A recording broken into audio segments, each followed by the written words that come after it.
Buenos días con todos. El día de hoy les hablaremos sobre la inmunidad frente a los microbios. Los integrantes son Eric Barrientos, Gerson Chamorro, Arena Rojas, Samantha Vega, quien les habla Alejandra Ceballos. El índice consta de una introducción sobre la importancia del estudio de la inmunidad frente a los microbios y las generalidades de las respuestas inmunitarias a los microbios. En el desarrollo veremos los temas de inmunidad frente a las bacterias extracelulares como intracelulares, frente a los hongos, a los víridos y a los parásitos. Por último, presentaremos un caso clínico y nuestras referencias. ¿Por qué es importante estudiar la inmunidad frente a los microbios? El desarrollo de una enfermedad infecciosa en un sujeto supone interacciones complejas entre los microorganismos y el hospedador. Los acontecimientos esenciales durante la infección son la entrada del microorganismo y la invasión y la colonización de los tejidos del hospedador, la evasión de la inmunidad del hospedador y la lesión tisular o el deterioro de la función. Los microbios producen enfermedades matando las células del hospedador que infectan o liberan toxinas que pueden causar daño tisular y alteraciones funcionales en las células y tejidos vecinos o que se encuentren distantes que no se infectan. Además, los microbios producen a menudo enfermedades al estimular respuestas inmunitarias que dañan a los tejidos infectados y normales. Las generalidades de las respuestas inmunitarias frente a los microbios son que la defensa contra los microorganismos se lleva a cabo mediante mecanismos efectores de las inmunidades innatas y adaptativas. El sistema inmunitario responde de una forma concreta y especializada a las distintas clases de microbios para poder combatir con mayor eficacia posible a cada uno de estos microorganismos infecciosos.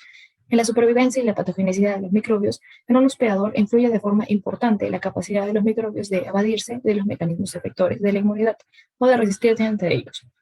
Muchos microbios establecen infecciones latentes o persistentes en las que la respuesta inmunitaria controla pero no elimina el microbio y sobrevive sin ningún problema.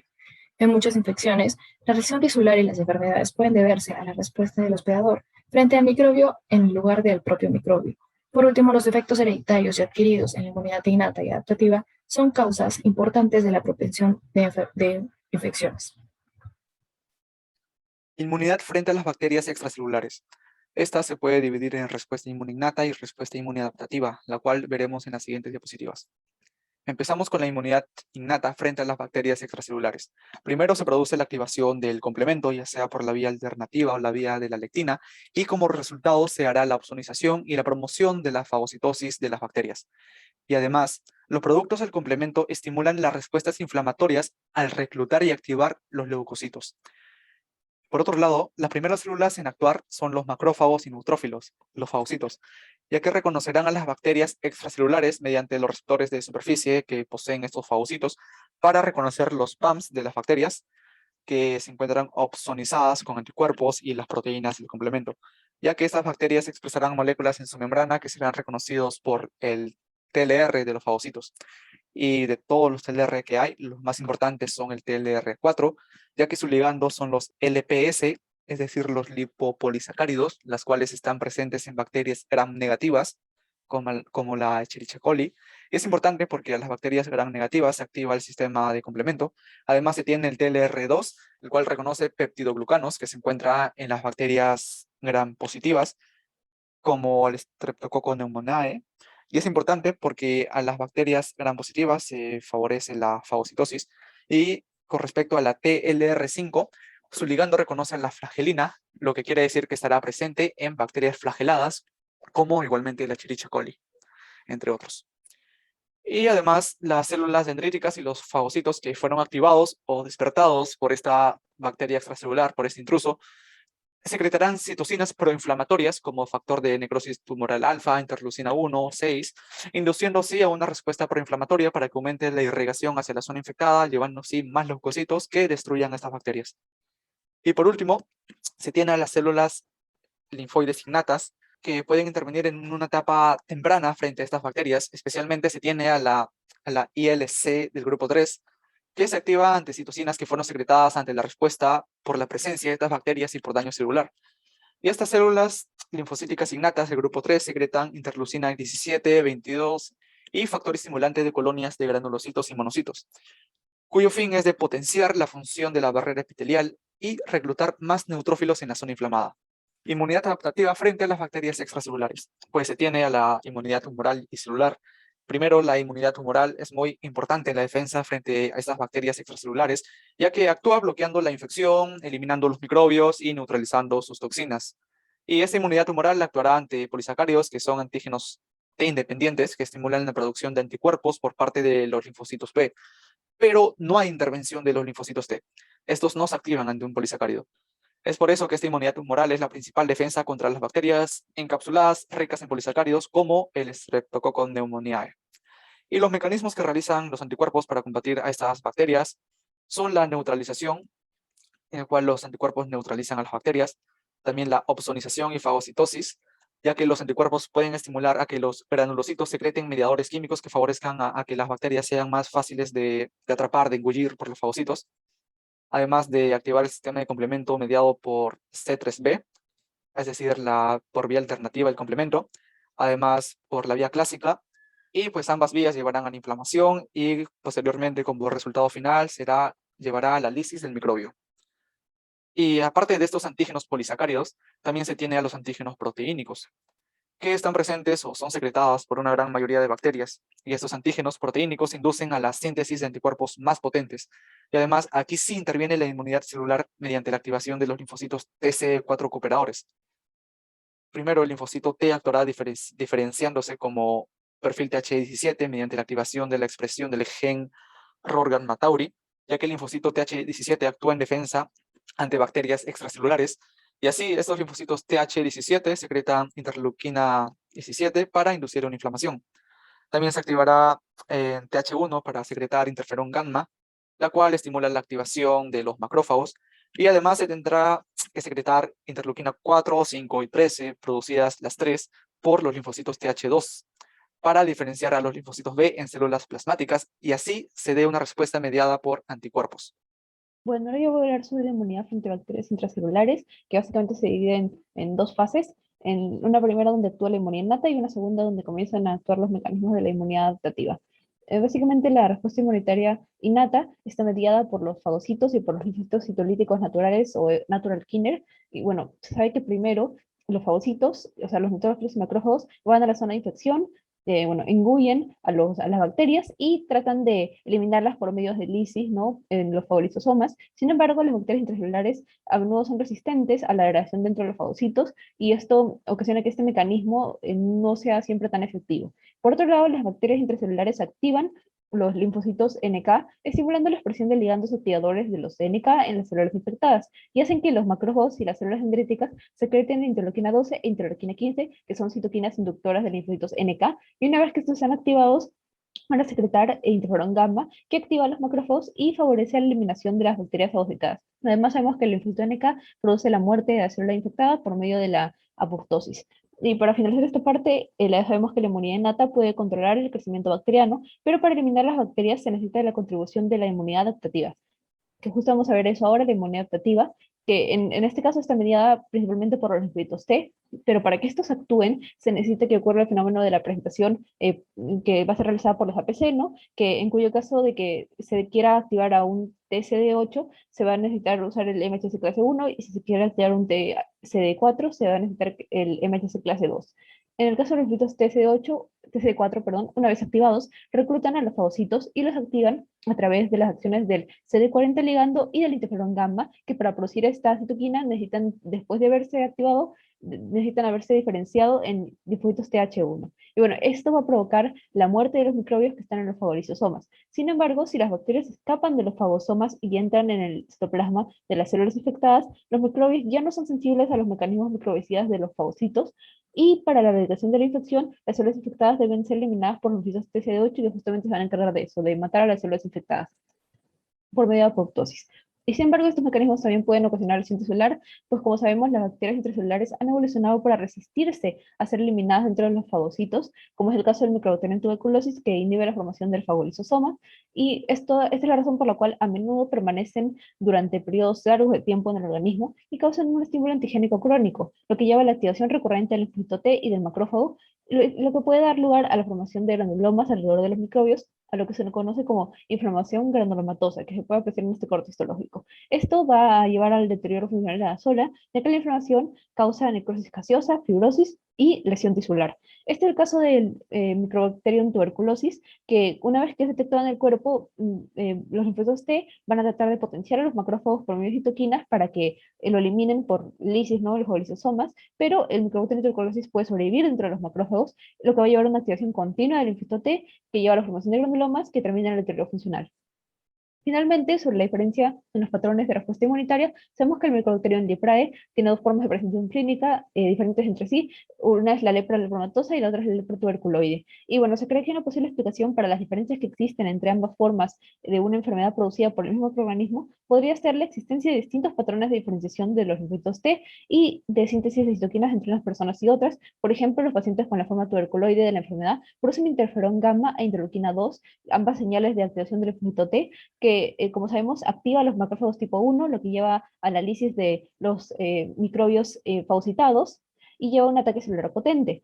En cambio, los pacientes con lepra lepromatosa utilizan menos interferón gamma y más interleuquina 4 y 10, que son típicas de los linfocitos TH2, que activan a los macrófagos tipo 2, que generan una respuesta antiinflamatoria e inhiben la activación clásica del macrófago, lo que lleva a una inmunidad celular débil, y esto también genera a su vez el fracaso del control de la propagación bacteriana. Inmunidad innata frente a hongos. Las infecciones por hongos son una causa importante de morbilidad y mortalidad en el ser humano.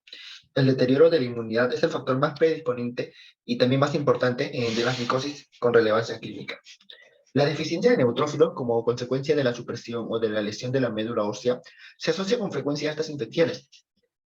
También la respuesta inmune frente a los hongos suele ser combinaciones entre las inducidas por los microbios intracelulares y extracelulares, ya que pueden vivir en los tejidos extra o en el interior de los fagocitos. Inmunidad innata y adaptativa frente a los hongos. Los principales mediadores de la inmunidad innata contra los hongos son los neutrófilos, los macrófagos y las ILC. Los macrófagos y las células dendríticas detectan los microorganismos micóticos a través del TLR y los receptores tipo leptina, que son los CLR. Y así también luego las células dendríticas liberan citocinas, como la interleuquina 17, que estimulan a las ICL3, que reclutan y estas interleuquinas 17 van a reclutar neutrófilos que van a inducir a la producción de péptidos antimicrobianos para hacer frente ante la infección. Por otra parte, la unión de glucanos micóticos a la lectina 1 hace que la célula dendrítica libere interleuquina 1, 6, 1, 5 y 13, que van a inducir a las células TH17, las cuales van a producir estimulación. La inmunidad frente a los virus. Los virus son microorganismos intracelulares obligados que usan componentes del ácido nucleico y la maquinaria sintética de proteínas del hospedador para poder replicarse. Los virus suelen infectar a varios tipos celulares mediante una endocitosis mediada al receptor tras la unión a moléculas celulares normales de la superficie. Los virus pueden causar una lesión tisular y enfermedad por cualquiera de diversos mecanismos. La replicación vírica interfiere con la síntesis y función de las proteínas celulares normales y se lleva a la lesión y finalmente a la muerte de la célula infectada. Por último, eso va a dar lugar a que un tipo de efecto citopático del virus, y se dice que la infección es lítica porque se lisa la célula infectada. En la inmunidad innata frente a los virus, vemos que los principales mecanismos son la inhibición de la infección por interferones tipo 1 y la muerte de células infectadas por los linfocitos NK. La infección provoca por muchos virus que se asocia a la producción de interferones tipo 1 y por las células dendríticas, especialmente las de tipo plasmacitoide, la respuesta a productos de los virus. Vemos que los interferones de tipo 1 tienen como función inhibir la replicación vírica en las células infectadas y sin infectar. Por otro lado, los linfocitos NK matan las células infectadas por los virus y son un mecanismo importante de inmunidad contra los virus al principio de la infección, antes de que se desarrollen las respuestas inmunitarias adaptativas. La infección, por último, la infección vírica también puede estimular la expresión de los ligandos activadores de los linfocitos NK en las células infectadas. Por último, la inmunidad adaptativa frente a los virus está mediada por anticuerpos que bloquean la unión y la entrada de los virus en las células del hospedador y por CTL que eliminan la infección, matando a las células infectadas. La mayoría de los CTL específicos frente a los virus son los linfocitos TCD8, que reconocen los péptidos víricos citosólicos, habitualmente sintetizados dentro de la célula. En las infecciones latentes, el ADN vírico va a persistir en las células del hospedador, pero el virus no se va a replicar ni a matar las células infectadas. Los CTL generados en la respuesta a los virus pueden controlar la infección, pero no erradicarla. Como resultado de ello, el virus persiste en todas las células infectadas, a veces durante toda la vida del sujeto. Inmunidad innata frente a parásitos. Aunque se ha demostrado que distintos protozoos y helmintos activan diferentes mecanismos de la inmunidad innata, a menudo estos organismos pueden sobrevivir y replicarse en sus hospedadores gracias a su capacidad para superar estas defensas. Protozoos y helmintos activan diferentes mecanismos de la inmunidad innata. A menudo estos organismos pueden sobrevivir y replicarse en sus hospedadores. La respuesta innata más importante frente a los protozoos es la fagocitosis, pero son resistentes e incluso pueden replicarse dentro de los macrófagos. Muchos helmintos tienen cubiertas gruesas que los hacen resistentes a los mecanismos cíticos de los neutrófilos y los macrófagos, y son demasiado grandes para ser ingeridos por estos fagocitos. Inmunidad adaptativa frente a los parásitos. La inmunidad que protege a estos organismos depende de mecanismos similares a los que intervienen en la eliminación de las bacterias intracelulares y los virus. El principal mecanismo de defensa contra los protozoos que sobreviven en el interior de los macrófagos es la inmunidad celular, en especial la activación de los macrófagos por la citocina sintetizada por los linfocitos Th1, las cuales van a estimular la defensa contra muchas infecciones helmínticas, y estas van a estar mediadas por la activación de los linfocitos Th2, lo que da lugar a la producción de anticuerpos IgE y a la activación de los eosinófilos. Acá tenemos el linfocito TCD4 que va a estimular la producción del linfocito Th1 y este va a liberar interferón gamma que va a potenciar estos macrófagos. Por otra parte tenemos el Th2 también, que vienen desde los linfocitos TCD4 van a secretar interleuquina 10, 4 y 13 que van a inhibir la activación clásica del macrófago. Bueno, continuando con la explicación, ahora voy a hablar con respecto al caso clínico y la aplicación clínica, y hemos elegido las estrategias para el desarrollo de las vacunas y el mecanismo de acción justamente de estas vacunas, ¿no? Y específicamente vamos a hablar de las vacunas como Pfizer y la Moderna, cómo es que trabajan en nuestro organismo. Y en primer lugar quiero mencionar que toda la información que he sacado para la elaboración de esta parte del caso clínico, pues la he sacado de LAVAS y también de algunas fuentes de la OMS. El mecanismo de vacunación, el principio fundamental de la vacunación es administrar una forma muerta o atenuada de un microorganismo infeccioso o de repente un componente justamente de este microbio, ¿no? Que no cause una enfermedad, pero va a desencadenar una respuesta inmunitaria que justamente va a proporcionarnos protección contra la infección por el microbio patógeno vivo, ¿no? Y acá tengo algunas ideas claves con respecto a lo que vendría a ser la vacunación y algunos conceptos generales. Sin embargo, por cuestiones de tiempo no voy a poder detallarlas, sin embargo podemos poner un stop al video y podemos verlo, ¿no? Porque justamente está súper detallado. Al igual que esta lámina, que no tampoco voy a poder explicarla, justamente por el tiempo. Y acá vamos justamente al tema que hemos elegido en el grupo, que son las vacunas contra la COVID-19. Y voy a hablar específicamente con respecto a la vacuna Pfizer y a la Moderna, que van a utilizar ARN mensajero, o también llamadas como vacunas de ARN mensajero. Y esas vacunas van a usar justamente el ARN mensajero creado en un laboratorio, es decir, sintéticamente, para enseñar a nuestras células a producir una proteína o tan solo una porción de una proteína, que desencadena luego en nuestro organismo la respuesta inmunitaria, justamente, ¿no? Que vamos a necesitar para luego protegernos contra la infección. Y dice que esta respuesta inmunitaria que produce anticuerpos es la que nos va a proteger de infecciones si es que el virus real ingresa a nuestro organismo. Y también mencionar acá un concepto bastante importante, y es que ninguna vacuna va a proporcionarnos por sí sola una protección al 100%, y la inmunidad colectiva nos ofrece protección total a quienes no pueden vacunarse, o en todo caso, por ejemplo, necesitan, no sé, anticuerpos monoclonales, porque pueden tener el sistema inmunológico no tan desarrollado, o son pacientes con cáncer que reciben quimioterapia, tienen VIH, entonces tienen inmunodeficiencias, ¿no? Acá he elaborado también una línea de tiempo que justamente nos va a ayudar a entender el mecanismo de acción de la vacuna contra la COVID-19 y como repito, justamente ese es el mecanismo de las vacunas que utilizan ARN mensajero, como es el caso de Pfizer y el caso de la vacuna Moderna. Y en primer lugar tenemos un ARN mensajero que va a ingresar a nuestras células del músculo, ¿no es cierto? Y bueno, eso se debe ya justamente a la vacuna en sí. Y luego dice que este ARN mensajero va a instruir a nuestro mecanismo celular para que produzca una porción de la proteína S. Y sabemos que la proteína S se encuentra en la cubierta justamente del virus, ¿no? Del SARS-CoV-2. Y dice que una vez que el virus, que el organismo fabrica la porción de esta proteína, nuestras células van a descomponer el ARN mensajero y lo eliminan. Es decir, se deshacen del ARN mensajero que en un principio ingresó por la vacunación y ahora se quedan simplemente con esa proteína S, ¿no? Dice que nuestro organismo inmunitario reconoce esa proteína que no debería estar ahí. Y ahí tenemos la teoría del peligro. Reconoce lo propio de lo impropio, o en todo caso reconoce lo propio que hace daño, ¿no? Y esto va a desencadenar la producción de anticuerpos y activa la función de otras células inmunitarias que combaten lo que se considera una infección. Es decir, ya los linfocitos T se activan, se dividen en CD8, CD4, justamente, ¿no? Para atacar a este antígeno. Y también ahí se genera ya la producción, la síntesis de lo que vendrían a ser los anticuerpos y las células plasmáticas. En todo caso, sabemos que las células plasmáticas, que son parte de la memoria inmunológica, son en todo caso mucho más importantes, ¿no? En comparación a los anticuerpos, porque ya luego esas son las células plasmáticas las que nos van a ayudar a desarrollar anticuerpos, a producir anticuerpos en una segunda infección, ¿no? Una posible segunda infección a futuro. Y esto es justamente el último paso, como estoy diciendo, ¿no? Nuestro organismo ya aprendió a protegerse de infecciones en el futuro por el virus que causa la COVID-19. Y justamente esta es como está diciendo, una línea de tiempo que nos va a resumir todo el proceso, el mecanismo de acción de vacunas contra la COVID, como es el caso de Pfizer y la vacuna Moderna. Esa es la aplicación clínica en este caso, y eso es todo en mi parte. Muchas gracias. Y bueno, estas son nuestras referencias bibliográficas. Y eso es todo. Muchas gracias por su atención.